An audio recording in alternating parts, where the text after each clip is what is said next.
Hello, welcome to Totally Awesome Films, and today we're going to talk about The Spy Who Loved Me, the 10th movie in the James Bond franchise and the 3rd movie in Roger Moore's resume. Many consider this one of the greatest James Bond movies ever, and even more will consider it by far Roger Moore's best James Bond movie. And it really does strike the right balance between realism and campy fun.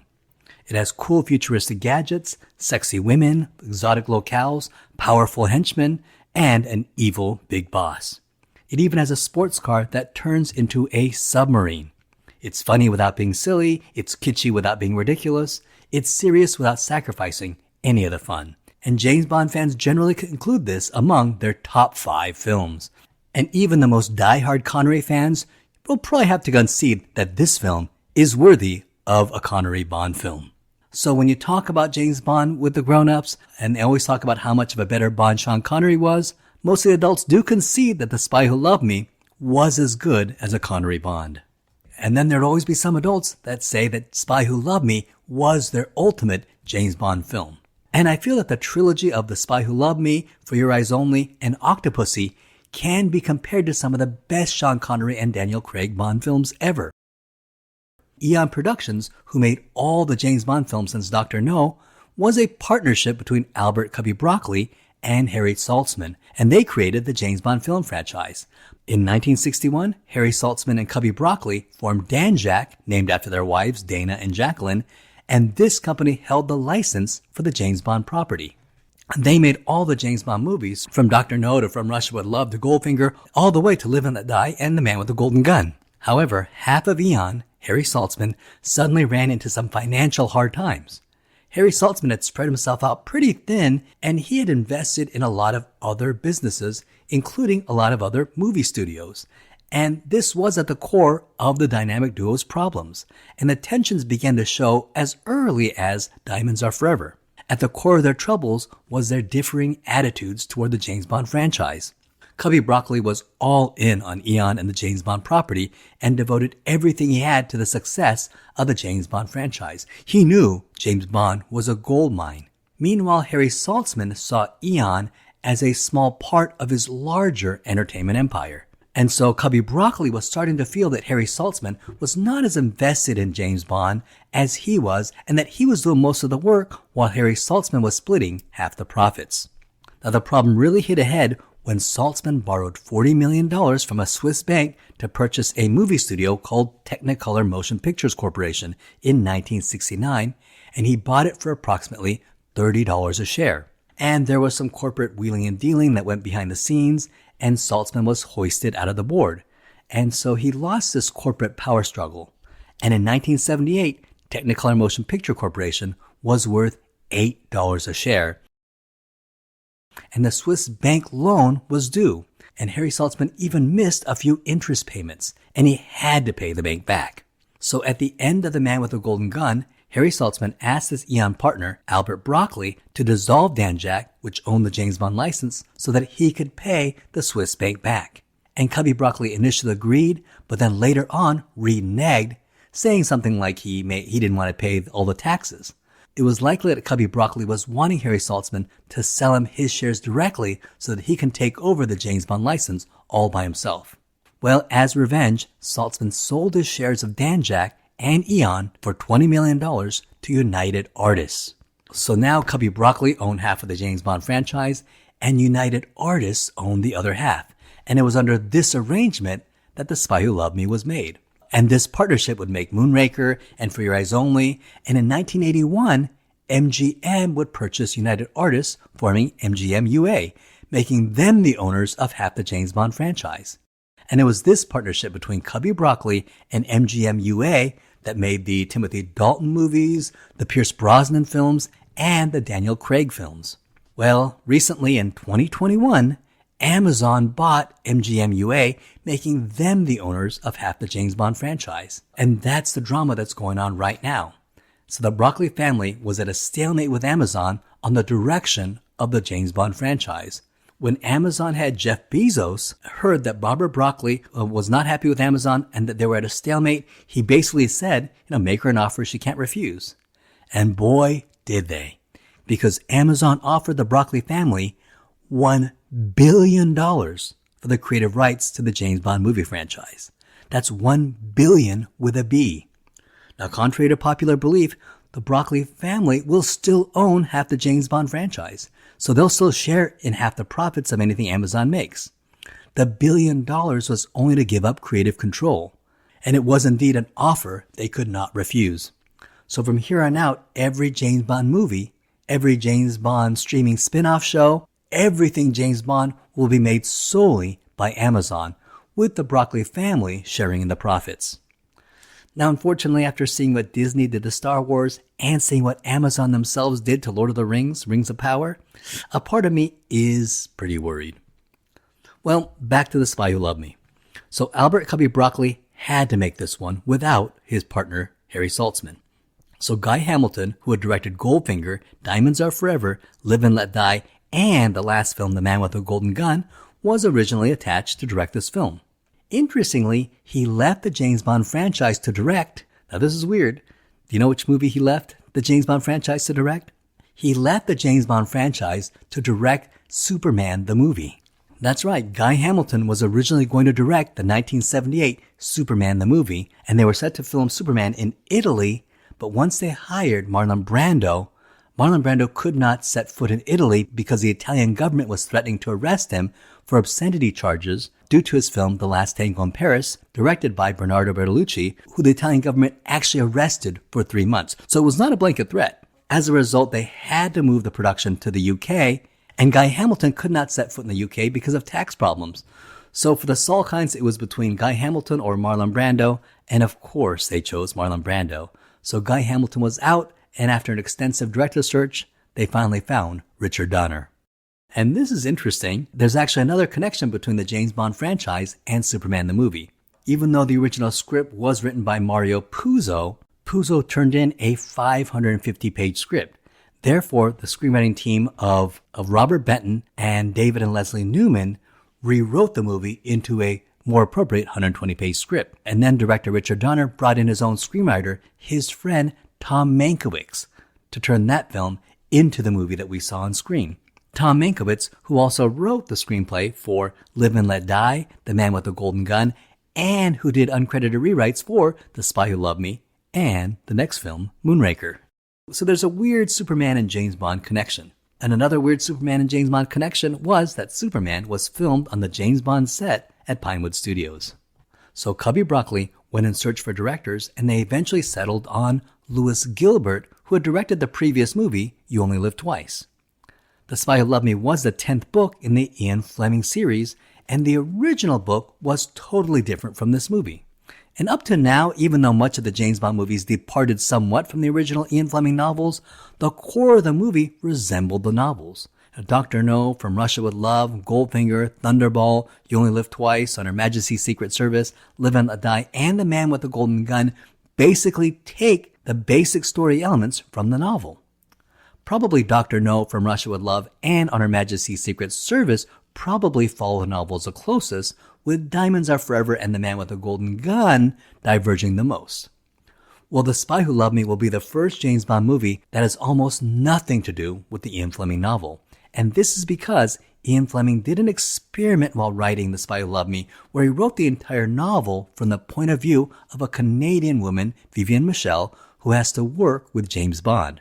The book was panned by critics, and fans didn't really take to it as well. And Ian Fleming ended up hating it.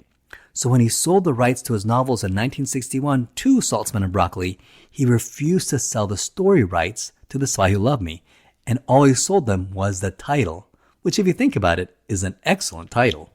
So Cubby Broccoli commissioned a completely new story from scratch, and many writers worked on the script. Cary Bates wrote a treatment where James Bond and Tatiana Romanoff from Russia with Love would team up to stop Spectre from kidnapping nuclear submarines from an underwater fortress. And the leader of Spectre would be Hugo Drax. Anthony Burgess of A Clockwork Orange fame wrote a treatment where James Bond would go up against an organization called Chaos from Singapore, and he'll prevent them from assassinating Queen Elizabeth II while she was visiting Australia. Even American filmmaker John Landis got in on the action and wrote a treatment where James Bond prevents the kidnapping of the Pope. And finally, Richard Maibaum, who was a James Bond staple, having written the screenplay for Dr. No, From Russia with Love, Goldfinger, Thunderball, On Her Majesty's Secret Service, Diamonds Are Forever, and The Man with the Golden Gun, was brought in to combine all the disparate story elements from the previous treatments and come up with a coherent screenplay. And his story generally involved a giant Spectre supertanker that swallows up nuclear submarines. A plot somewhat similar to You Only Live Twice, which incidentally was also directed by Lewis Gilbert. And Lewis Gilbert brought in his writer, Christopher Wood, to take another turn at the script. And Christopher Wood had a very strong vision for his script, because he felt that the two previous movies, like Live and Let Die and The Man with the Golden Gun, made the mistake of writing Roger Moore's James Bond to be too much like Sean Connery. Christopher Wood had the idea to stop writing Roger Moore's James Bond to resemble Sean Connery, but rather go back to the source material of Ian Fleming's novels. In the novels, James Bond was more smooth and more sophisticated and more English, with a little more of a sense of humor. And he thought this had the benefit of playing to Roger Moore's strengths and personality, which was closer to Ian Fleming's Bond than Sean Connery was. He therefore wrote the dialogue tailored for Roger Moore, and that's why if you watch this movie feels as if Roger Moore finally has his own voice as 007. But James, I need you. So does England. Cubby Broccoli asked Christopher Wood to create a villain based on the mafia gangster character in the novel of The Spy Who Loved Me, a giant with a metal brace named Saul Horowitz. And Broccoli envisioned him as being a strong giant with metal teeth. Now the only thing that's really the same is the title. And in fact, the movie is so different from the book that Cubby Broccoli also commissioned a novelization of the book called James Bond, The Spy Who Loved Me, written by Christopher Wood, and it is the first official novelization of a Bond movie. Christopher Wood would also write the novelization to the next movie, Moonraker, which would also diverge dramatically from Ian Fleming's novel. Now, if you think about it, in many ways, this is kind of a remake of You Only Live Twice, and that movie was also somewhat of a remake of Dr. No. Think of Blofeld's lair in You Only Live Twice and that hollowed-out volcano, and how similar it is to Stromberg's Atlantis. And it should be noted that at this point in production, the main villain of this movie was still Blofeld. In both films, James Bond breaks into this megalomaniac's lair, which is a fortified hideout, and the stronghold is fortified with the villain's own army. And the two strongholds, both designed by Ken Adam, even each had a working monorail system. So if you think about it, The Spy Who Loved Me very much repeats the pattern established by Dr. No and You Only Live Twice. And if you really think about it, the next film, also directed by Lewis Gilbert, is Moonraker, which will also repeat that pattern again. The original first draft of the script was written by Richard Maibaum, and then the second draft was completed by Christopher Wood. And incidentally, Richard Maibaum is also going to write the primary screenplay for Your Eyes Only, Octopussy, A View to a Kill, The Living Daylights, and License to Kill. So he has his footprints on the whole creation of James Bond as we know it. Well, just as filming was about to commence, enter Kevin McClory. Could remember him? If you haven't checked out my video on Thunderball, please check out that video for the entire story. But to make a long story short, back before the days of Eon, when Albert Broccoli and Harry Saltzman, Ian Fleming actually met with producer Kevin McClory and his screenwriter Jack Whittingham to try to get a James Bond movie made. And they came up with a story about a villain named Blofeld who ran a huge criminal organization called Spectre, who had stolen 2 nuclear bombs and was planning on blackmailing the world. And they called it Longitude 78 West. Well, that partnership fell through, and then Ian Fleming published the story, renamed it Thunderball, but he didn't give credit to Kevin McClory nor James Whittingham. I don't really know what Ian Fleming was thinking or what he thought was going to happen, but Kevin McClory sued and was winning the court battle, but Ian Fleming had a heart attack during the trial, so he was persuaded by his friends to settle.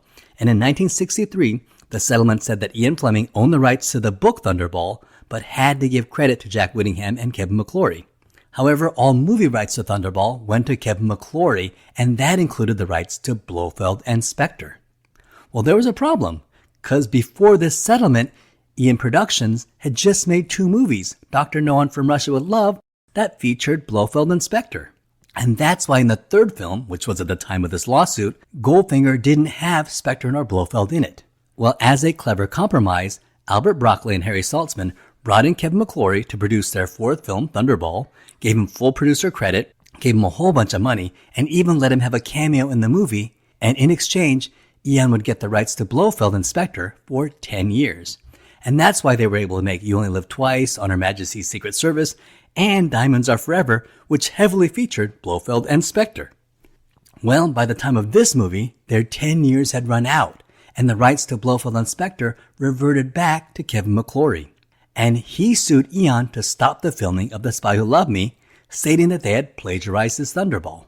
Albert Broccoli fought this in court, and for the most part he won, so filming would recommence, and the story that they came up with could be used, but the character of Blofeld and the organization of Spectre would have to be changed. And that's why the villain, who seems so much like Blofeld, was changed to Stromberg at the last minute. Now this script by Christopher Wood really lets Roger Moore shine, because Roger Moore is great here as James Bond. He's confident, he's charming, he's deadly, he's funny when he needs to be, but also serious and intense when he needs to be. And I think he has the right balance. And in this film, I think he's also gained a certain confidence in the role. And this film finally feels as if Roger Moore has completely exorcised any of Connery's demons, leaped out of his shadow, and has settled in 007's skin. He's completely convincing as Britain's top secret gentleman spy.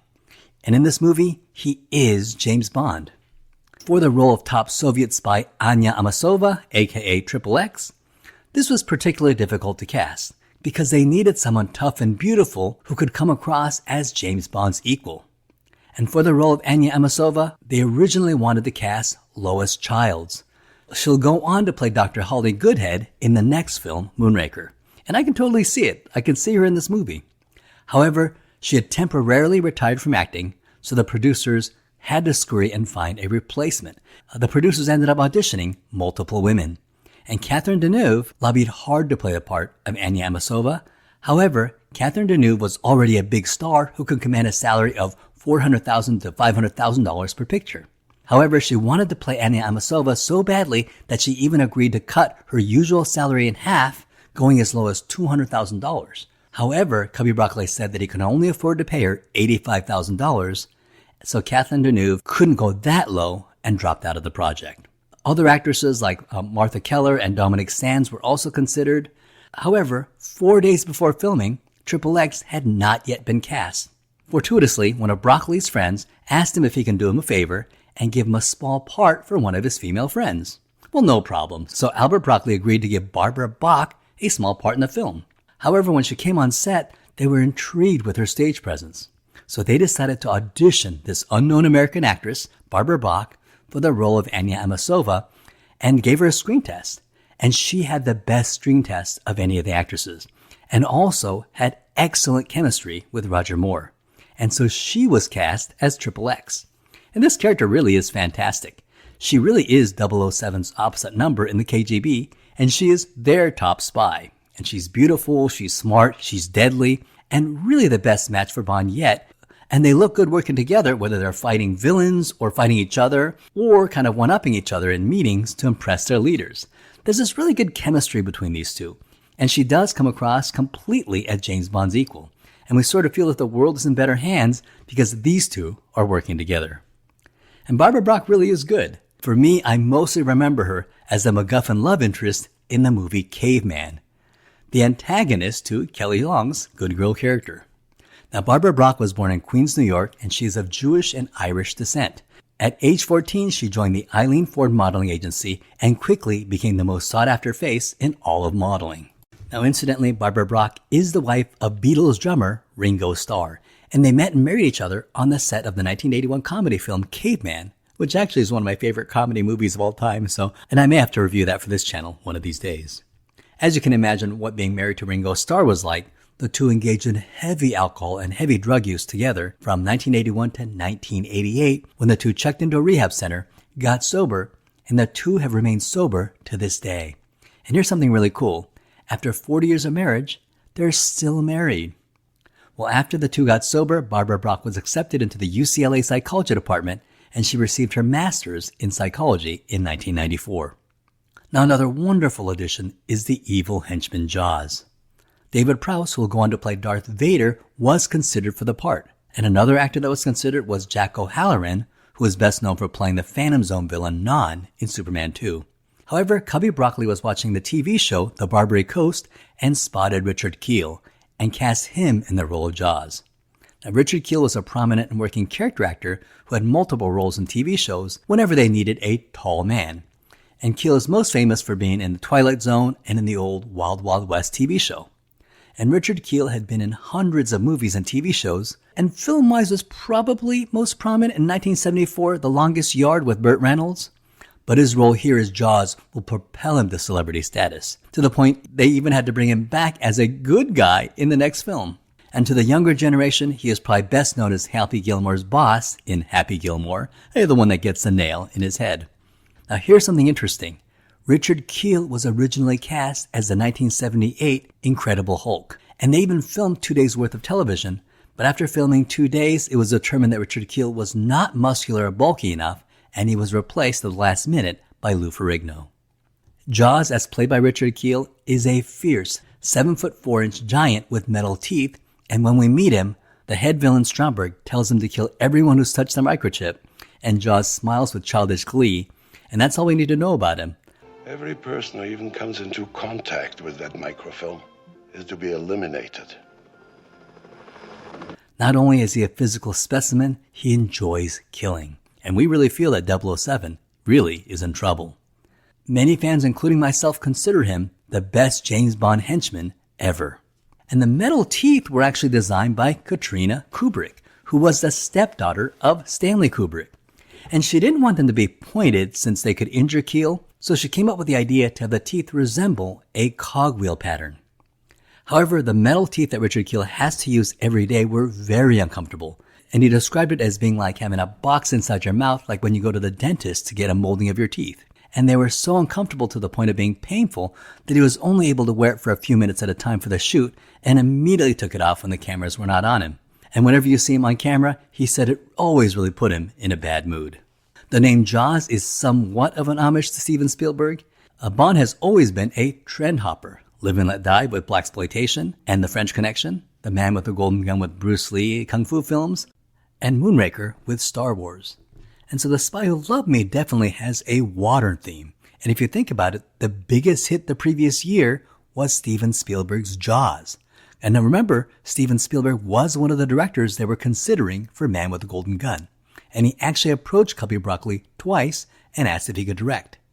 Now at that time, he was judged not to have enough experience and was turned down both times. So he went and made Indiana Jones. And to this day, Steven Spielberg has expressed interest in one day directing a James Bond movie. And I would have loved to see Steven Spielberg direct a James Bond film, but now that seems less and less likely. And now with Amazon making the James Bond movies, there's even rumors that Christopher Nolan may be on the short list to direct the next James Bond movie. The big baddie in this movie is a billionaire named Karl Stromberg, played by German actor Curd Jürgens. And Karl Stromberg wants to start World War III and destroy the world so he can make way for his underwater civilization. Now, one thing you don't want to miss is that when you're watching this movie, look at Karl Stromberg's hands, because he's supposed to have webbed hands. And it's hard to see on TV, but it's more visible on the big screen. And now that we have Blu-ray with better definition, you're actually able to see it again. And I think the director made a good choice not drawing attention to the hands, because I think if he did, it would have really taken you out of the movie, because it does seem kind of hokey. But, James Bond villains always had a physical deformity, and I think that the fact that they kept this subtle, it's a way to be continuous with that without drawing attention to itself. I like the fact that if you don't know about it, you'll miss it, but if you look for it, it's there. It just adds a whole depth of realism to this film. This movie has some of the greatest Q gadgets in the history of the franchise. We have a watch that prints messages, we get a ski pole, which is a gun, and we have more. We have a cigarette case that views microfilm, a cigarette that shoots out knockout gas, a Q-Lab with a hovering serving tray that decapitates victims, and a lightweight portable water glider that fits into a duffel bag. And finally, of course, my favorite Bond gadget of all is the Lotus Esprit that turns into a submarine. And for fans who grew up with Roger Moore, Bond does not drive an Aston Martin, nor a BMW, nor an AMC, but Bond drives a Lotus. And the massive amount of gadgets in this film helped create this fully realized world, and the director was able to do this without any real sense of silliness or camp. If you doubt how much better this film is over the last film, just take the example of the Lotus submarine transformation and compare it to the transformation of the AMC Matador that turns into an airplane. The flying Malador just seems like a ridiculous joke and is completely unconvincing. But in this movie, you really feel that the British government actually has a Lotus that can turn into a submarine. It is totally convincing. And the story of how Ian got to use a Lotus is actually pretty interesting. Now apparently there was a lot of competition to see which car would get the product placement into this Bond film. A man named Don McLaughlin, who was the PR manager of the Lotus company, knew that he was up against some pretty hefty competition, but really wanted his car in the next James Bond film. Well, he knew the Lotus was not a very well-known car, so he found out where and what time the producers were having lunch, and he covered up the name of the car with tape, and he just drove the Lotus, and he nonchalantly parked it right where the Broccoli's were eating, got out of the car and walked into the building, and of course a crowd gathered around the car. He really had no business at that building, but was just pretending, and afterwards he just calmly walked back into the car and drove away nonchalantly. And of course the producers were fascinated by the car that could cause such a crowd to appear, and they eventually got in touch with the Lotus dealership and got in touch with him and inquired about the unusual looking car. And it was a very successful tactic. In fact, the product placement was so successful that after the Spy Who Loved Me movie, everybody who could afford a Lotus wanted a Lotus Esprit. And it was so popular that if you had the money to buy a Lotus Esprit, you had to go on a 3-year waiting list. That's how popular the Lotus Esprit became after it was featured in this movie. And so after an almost 3 to 4 year break, the longest break in the James Bond franchise so far, audiences got their James Bond film. And the movie starts out with a gun barrel sequence, and they had to shoot a new sequence due to the new aspect ratio. And here, Roger Moore is wearing a tuxedo, and it looks great and will define James Bond for the rest of his tenure. The movie starts with a nuclear submarine that gets kidnapped, and we cut to Moscow where we learn that the Russians have also lost a submarine as well. And we're introduced to General Gogol, who is M's opposite number in the KGB. And he is informed of the missing submarine. General Gogol is played by Walter Gotell, who incidentally played the Spectre agent Morenzi in From Russia with Love. And he's going to be a regular antagonist for the Roger Moore James Bond. And General Gogol will return in the next film Moonraker, and then again in For Your Eyes Only, and again in Octopussy, and again in A View to a Kill. In fact, he was supposed to be the KGB general in Timothy Dalton's The Living Daylights, but by then Walter Gotell was getting pretty old, so they replaced him with General Pushkin, played by John Rhys-Davies. And Walter Gotell's General Gogol just had a small cameo at the end of the movie. And General Gogol sends his best agent to investigate. And you see a man and a woman making love, and we get a close-up shot of a very Bond-looking agent, and he's got that well-combed black hair, a square jaw, a handsome face, and he actually looks a lot like George Lazenby in On Her Majesty's Secret Service. And we assume that he's USSR's best agent, and then he turns around, and it's actually the woman. It's a very interesting twist, and it already makes XXX more interesting, and it kind of buys you into the movie. Incidentally, that James Bond-looking actor that plays the male lover of XXX is actually actor Michael Billington, who was the second choice to play James Bond in Live and Let Die, and eventually lost the role to Roger Moore. And today, Michael Billington is best remembered as Colonel Paul Foster in the 1970 show UFO. We then go to M, who also gets news that a U.S. nuclear submarine has been kidnapped, and he then sends Bomb a message on his wristwatch, which turns out to be a ticker tape printer. And that's already a pretty cool gadget within the first seconds of the film. But James Bond wears a bright yellow suit with a bright red backpack. And we already see that this Bond is going to be very different from Sean Connery. And then when the woman says, I need you, Bond says, So does England. And it's already very distinctly Roger Moore. And then he's off skiing down the Austrian slopes, and suddenly a group of assassins close in on him. And we have 007 evading Soviet assassins, swishing through the mountains in incredible first-person action. And it's a stunning action sequence. And this ski sequence was filmed by second unit director John Glenn, who also directed the ski sequence in On Her Majesty's Secret Service. John Glenn, who already shows immense talent for filming James Bond action, will go on to leave an indelible mark on the James Bond franchise, because he will direct the incredible For Your Eyes Only, and then direct Octopussy, and then direct A View to a Kill, and then direct The Living Daylights, and License to Kill, defining James Bond for the 1980s. And one assassin closes in, and 007 shoots him with his ski pole, another really cool Bond gadget. And the Soviet agent who dies by Bond's ski pole is the secret agent we met earlier, the one played by Michael Billington. He's Triple X's lover, and this will set up tension between James Bond and Triple X, who now has motive to kill Bond and avenge her lover. And then it looks like Bond has no more room to ski. He's headed straight for a cliff, and then he jumps off the cliff and is in free fall for what appears to be an eternity. And it really sets a tone for what's going to be a great ride. The cool thing about this scene is that it was not a special effect. A stuntman actually did the jump. And that stuntman's name was Rick Sylvester, who was a skier and a stuntman who had actually never done the jump before. This was his first time doing it, but he was confident that he could do it. However, Cubby Broccoli and the production team were very worried about the dangerousness of the stunt. And while they were waiting for Rick Sylvester to do the stunt, there was a huge delay and there was no jump. And so Cubby Broccoli assumed that Rick Sylvester got scared and changed his mind. So Cubby Broccoli called Rick Sylvester, who was on top of the mountain, and said, "Listen, Rick, you don't have to jump. Nothing is more important than your life, and I don't want you to risk your life for some stupid movie." And Rick Sylvester started laughing and said, "No, I was just waiting for the wind to die down." And Rick Sylvester was ready to go and wanted to do the jump. And just before he took off, his friend said, "Remember, you're James effing Bond." And when the wind was right, off he went. But ultimately, filming this scene was like some scene in a comedy sketch because there were 4 cameras recording the jump. And the first primary camera lost Rick Sylvester in the air, so nothing he recorded was useful. Then the second cameraman also lost Rick Sylvester in the air and recorded nothing. And Broccoli was in panic and hoped that the remaining 2 cameramen recorded something. And fortunately, they both did. But it was cameraman number 3 that captured the epic, glorious shot that was actually used in the movie. And as we can all tell, it was an amazing shot. Rick Sylvester skied down the cliff and in midair took off his skis and then dropped a free fall for what seemed about 15 seconds and then opened his parachute.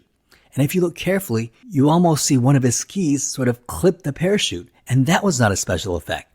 That actually happened. And so Rick Sylvester almost died while filming the ski. But luckily he was able to avoid the ski and the parachute opened fine and he survived. And they actually used that cut in the movie. So the next time you see the scene, you can watch how the ski sort of almost clips the parachute, almost killing stuntman Rick Sylvester. And then when James Bond skis off a cliff and he falls and falls and falls and you think he's going to fall to his death. And right at the last moment, when we think it's the end of James Bond, a parachute opens up, cue the James Bond theme music, and the parachute is in the design of the Union Jack. And now it was here to screenwriter Christopher Wood's brilliance that he had the idea to have the parachute open up to be the Union Jack. So it was just perfect. And when this movie premiered at the theaters in England, Prince Charles was present in the theater. And apparently when the Union Jack parachute opened, the theater just broke out and roared in applause and a standing ovation broke out. Cubby Broccoli and Eon and the production crew knew they had just made an absolute winner. And it was such an amazing sequence. Arguably the best credited action sequence in the entire James Bond franchise so far. Just when people are wondering if the James Bond franchise had any steam left, like a phoenix rising from its ashes, this film shocked the fan base and completely revived the 007 franchise, proving that James Bond had a lot more steam left. This film had amazing gadgets, including a car that turned into a submarine. It had jaw-dropping stunts. It had beautiful exotic locales. It had an underwater lair. It had an incredible villain in Jaws. And it had a beautiful Bond girl in Anya. And it had Roger Moore at his best so far, finally comfortable in the role, creating a completely separate and distinct James Bond that was starting to hold its own against Sean Connery. Now this film was a huge hit, made on a budget of $14 million, which was double the budget of each of the last 3 films. Diamonds Are Forever, Live and Let Die, and The Man with a Golden Gun were each made for a budget of $7 million. Here, with $14 million, you can absolutely see where the money went. With a $14 million budget, it made over $185 million, which was double what the last movie made. And it was the highest grossing United Artists movie to date. Critically, it was universally beloved, with many fans citing the film as nearly as good as the earlier Sean Connery films. And it would cement Roger Moore as the next true James Bond after Sean Connery and would guarantee him to be in more James Bond films. The Spy Who Loved Me was both a financial and critical success, with many fans citing this as one of their best James Bond films to this day. and it was nominated for 3 Academy Awards for Best Art Design in Ken Adam and Peter Lamont, Best Original Score in Marvin Hamlish, and Best Song by Marvin Hamlish and Carly Simon. Cubby Broccoli cites The Spy Who Loved Me along with From Russia with Love and Goldfinger as his 3 favorite Bond films, and Roger Moore cites The Spy Who Loved Me and For Your Eyes Only as his 2 favorite Bond movies. Now here's something interesting. At the end of this movie it says James Bond will be back in For Your Eyes Only. However, that same year Star Wars came out, which launched a wave of space-themed films, and so James Bond would jump on that trend and release Moonraker as the next movie. And sure enough, in the next movie, James Bond does indeed go into space. Well, that ends my episode on The Spy Who Loved Me. Please check out my other James Bond videos like Dr. No, From Russia with Love, Goldfinger, and many, many more. Also, if you're interested, check out my videos on Star Trek and Star Wars, with more videos added weekly. That ends this video. Thank you so much for watching. I hope you had a great time.